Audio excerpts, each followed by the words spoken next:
अहमस्मि मीनाक्षी मिश्र भुवनेश्वर। अद्य अस्माकम् अस्मिन् स्वाधीनता दिवसे अहम् एक वेदमन्त्र वैदिक राष्ट्रीय प्रार्थना इति एकं वेदमन्त्रं श्रावयामि। इदमस्ति तत् वेदमन्त्रं, शृणोतु सर्वे। ॐ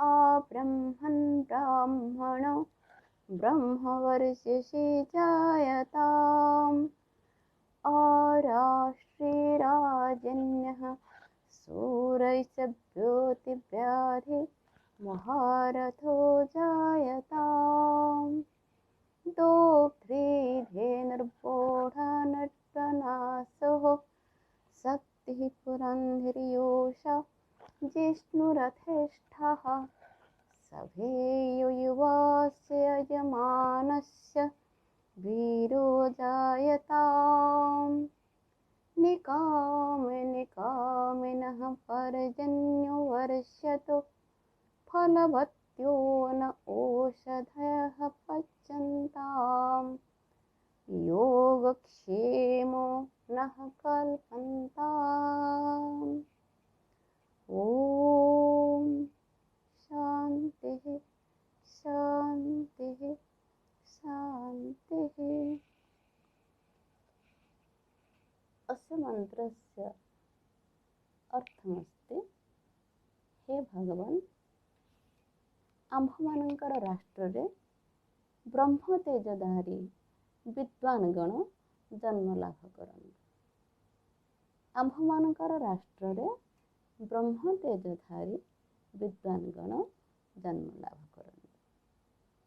आम्भर राष्ट्ରରେ वीर योद्धा शत्रुहंता महारथी यशस्वी शासक गण शासन करନ୍ତୁ। ଏହି ରାଷ୍ଟ୍ରରେ ଦୁଗ୍ଧବତୀ ଗାଭୀ ଭାରବାହୀ ପଶୁ ଓ ବେଗଗାମୀ ଅଶ୍ଵ ସମ୍ପଦ ପରିପୂର୍ଣ୍ଣ ହେଉ। विजयशालिनी एवं ज्ञानमयी स्त्री शक्ति ए देशर शक्तिवर्धन करନ୍ତୁ।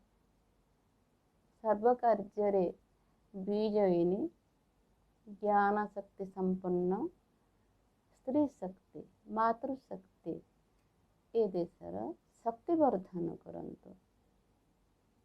एही यजनशील सब समय यज्ञ कर्म यज्ञ लिप्त राष्ट्र तेजस्वी उत्तम स्वभावशील युव शक्तिर उत्थान हो। यथा समय वर्षा होई एही राष्ट्र जलदान करू।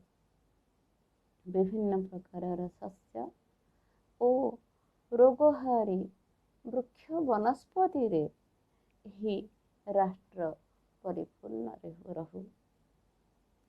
अप्राप्त ऐश्वर्य प्राप्त हो एवं प्राप्त ऐश्वर्य संरक्षित रहो। योगक्षेम कल्पताम् अप्राप्त ऐश्वर्य प्राप्त हो एवं प्राप्त ऐश्वर्य संरक्षित रहो। एही मंत्रटी यजुर्वेदर 22तम अध्यायर 22 मंत्र। एही मंत्रे राष्ट्रर सर्वविध मंगल कामना करा है, सर्वविध उन्नति कामना करा जायछि। बहुत बहुत धन्यवाद। जयतु भारतम, जयतु मानवम, जयतु मानवता। नमस्ते।